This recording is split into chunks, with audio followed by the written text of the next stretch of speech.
একটা 50 থেকে 55 বছর বয়সের একটা নারী, আমাদের মা দাদির বয়সী, 55 অথবা 60 হবে। উনি বলতেছে সাংবাদিকদের সামনে, আমি আমার সন্তানদেরকে নিয়ে উসমান হাদির হত্যাকারীর বিচারের জন্য যখন আমি রাস্তার মধ্যে নামলাম, কিছু মানুষ আমার আইসা আমার বুকের মধ্যে লাথি মারছে, আমার রোডের মধ্যে ফালাইয়া দিচ্ছে, এদের জুতা দিয়ে আমার উপরে আঘাত করছে। এটা শোনার পরে নিজেকে ধরে রাখা যায় না।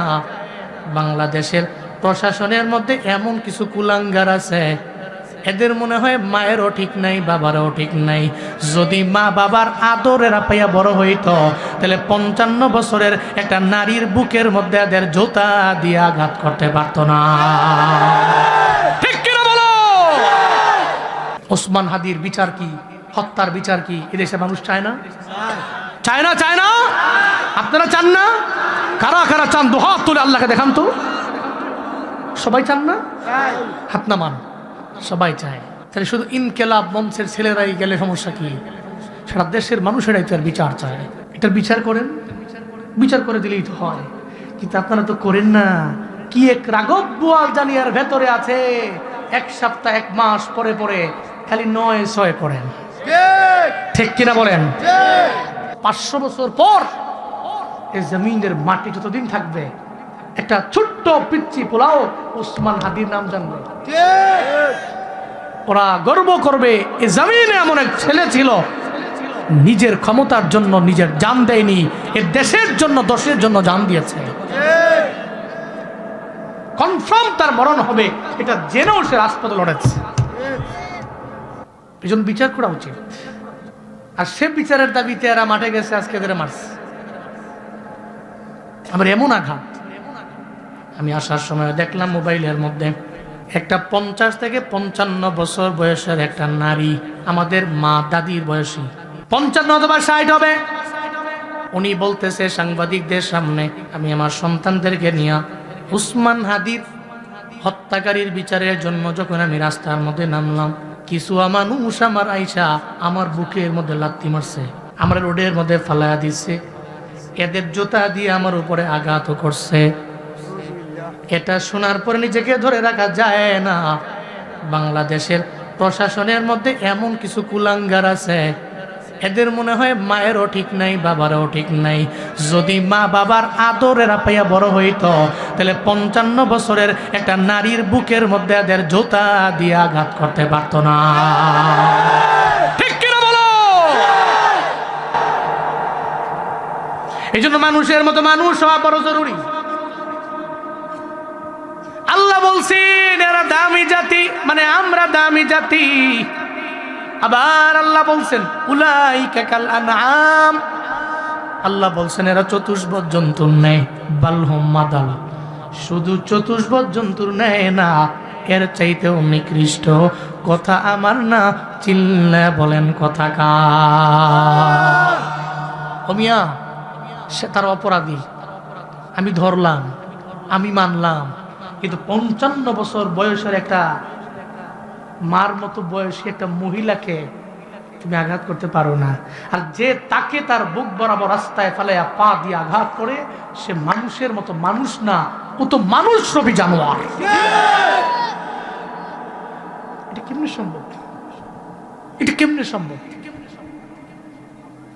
আল্লাহ আমাদের সবাইকে সঠিক বুঝদান করেন। আরো জোরে পড়েন আমিন। তাকাব্বুরি, আপনার বাহাদুরি, আপনার অহংকার, কবরের পাশে গিয়ে দাঁড়ান, নিমিষেই দেখবেন সব ধূলিসাৎ হয়ে গেছে।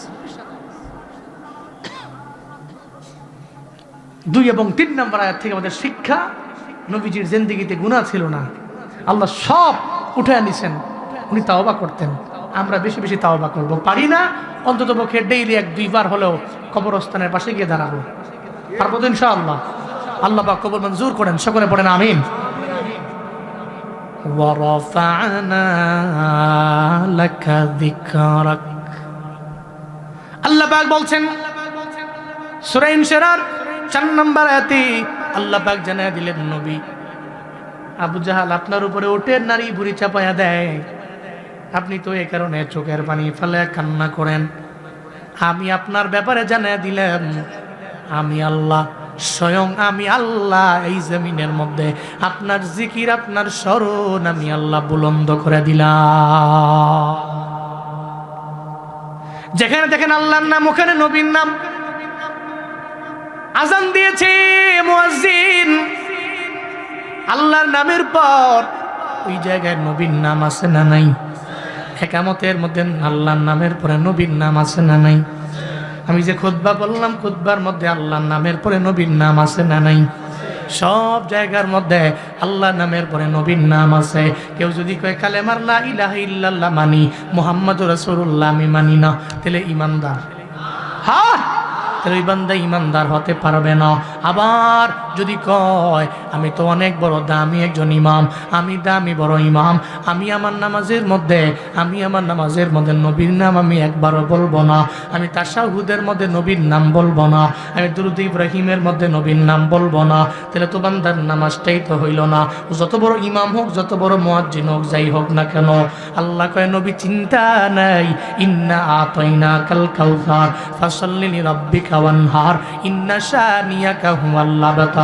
আজকে আবু জাহাল উতবারা আপনার দ্বারে দ্বারে আইসা আপনার উপরে ওটের নারী বুড়ি চাপায়, আপনার মন খারাপের দরকার নাই, আমি আল্লাহ ওয়াদা দিয়া দিলাম এই জমিনে আবু জাহালের নাম নেওয়ার মতো কেউ থাকবে না, কিন্তু আপনার নাম নেওয়ার মতো জমিনে উম্মতের অভাব হবে না। কথা বলেন ঠিক কিনা? আমার নবীর নাম নেওয়ার মতো উম্মতের অভাব নাই। মদিনা থেকে বাংলাদেশের নবীগঞ্জের টুকের বাজার কত দূর, এরপরেও দেখবে রাতের বেলা বয়ান লাগে, রাতের বেলা ঘুমায় না, বালিশ বেজায় ফেলে, চোখ দিয়া গড়ায় গড়ায় পানি পড়ে, নবীর কাহিনী শুই না কান্দে। মুরব্বীটা সাহাবায়ে কেরামের জিন্দেগি লাগা চোখ দিয়া গড়ায় গড়ায় পানি পড়ে। কিরে মুরব্বী কান্দো কেন? আমি তো বুড়া মানুষ, আমি তো গরিব মানুষ, আমি চাইলেও তো নবীর কাহিনী শুনি, মদিনায় আমি যেতে পারি না। আল্লাহর দরবারে কান্না করে আর বলে, মাওলা রে, তুমি তো আমার এমন এক গরিব বানাইলা, জমিনের ধনীরা রমজান মাসে উমরায় যায়, চোখের পানি ফেলায় ফেলায়, মধ্যবিত্ত আর গরিব পোলাডায় চোখের পানি ফেলায় ফেলায় কান্না করে। নবীরে দেখছো নি? কয় না। নবীর চেহারা মোবারক দেখছো? কয় না। কয়ার পরেও নবীর জন্য কেন কান্দ? আল্লাহ কয় এটাই তো আমার ওয়াদা ছিল, আমার নবীরে এরা পাবে না, আমার নবীরে দেখবেও না, কিন্তু নবীর অনুসরণ কইরা, নবীর স্মরণ কইরা চোখের পানি ফেলে কান্না করার উম্মত জমিনে অভাব থাকবে না। যার প্রমাণ হলো নবীগঞ্জের মুসলমানেরা আল্লাহর নবীর জন্য কান্না। সব জায়গায় গেলে নবীর বয়ান শুনে চোখের পানি ফালায় ফালায় কান্দায়। এই কারণে তো আল্লাহ জানায় দিলেন নবী, ওয়ারাফা'না লাকা যিকরাক, আমি আপনার জন্য আপনার জিকির বাড়াইলাম, আপনার সম্মান আমি আল্লাহ বাড়ায় দিলাম। এমন শুধু তাই না, আমি আল্লাহ আপনার সব জায়গায় বরকত বাড়াইলাম। আপনার দেহ মুবারকে বরকত, আপনার লালা মুবারকে বরকত, আপনার দেহ মুবারকে বরকত, আপনার ঘাম মুবারকে বরকত। এক কথায় আপনার পুরো হোল বডির মধ্যে আমি আল্লাহ এত পরিমাণে বরকত বাড়ায় দিলাম। কি পরিমাণে বরকত বাড়াইলেন আমার আল্লাহ! আমার মায়ার নবীর জিকির সম্মান মর্যাদা কি পরিমাণ বাড়ায় দিল। এই নবীগঞ্জের মুসলমানেরা খন্দকের যুদ্ধের ব্যাপারে অনেকেই জানা আছে। ইতিহাসে বলা হয় ব্যাটল অফ কনফেডারেটস, সম্মিলিত বাহিনীর যুদ্ধ। খন্দকের যুদ্ধের ময়দানে তিন বাহিনীর সাথে মুসলমানেরা যুদ্ধ করে পেরে উঠবে না। এই চিন্তা করে আমার মায়ার নবী ভাবলেন এদের সামনে সরাসরি যুদ্ধের ময়দানে আমি যুদ্ধ করব না, বরং নবী যে চিন্তা করলেন আমরা পরিখা খনন করব, খাল খনন করব, যাতে করে ওপার থেকে এবারে আইসা যুদ্ধের ময়দানেরা যুদ্ধই করতে না পারে। এমন একটা পরিকল্পনা করলেন, যেই পরিকল্পনার মাধ্যমে আমার মায়ার নবী সফল হয়ে গেলেন। খন্দকের যুদ্ধে খাল খনন করার জন্য আমার মায়ার নবী বরাবর যখন গেল খাল খননের কাজে, আমার নবীর সঙ্গে সাহাবায়ে কেরাম ছিল ১,৫০০। জুড়ে বলেন কয় হাজার? ১,৫০০ সাহাবা লইয়া আমার নবীজি সব সাহাবায়ে কেরাম লইয়া খন্দকের প্রান্তরে নবীজি পরিখা খনন করতে লাগলেন। আল্লাহ নবীজি এমন না যে এদের আমি আদেশ দিয়ে আমি করব না, নবীজি নিজেই খাল খননের কাজে নিজেকে শরীক করলেন। সুবহানাল্লাহ, জুড়ে কয় না। আমগো দেশের নেতারা কয় কাম যত কর তুই কর, টাকা যা লাগবে নিয়ে যা। নেতায় কাম করে না, নির্বাচনের আগে পারে না, জুতাটা পর্যন্ত নিজে আরেকজনের পায়ের মধ্যে পড়ায়া দেখ। নির্বাচিত হইতে দেরি, আবার ওই জুতা দিয়ে মানুষের গালে আঘাত করতে দ্বিধা করে না।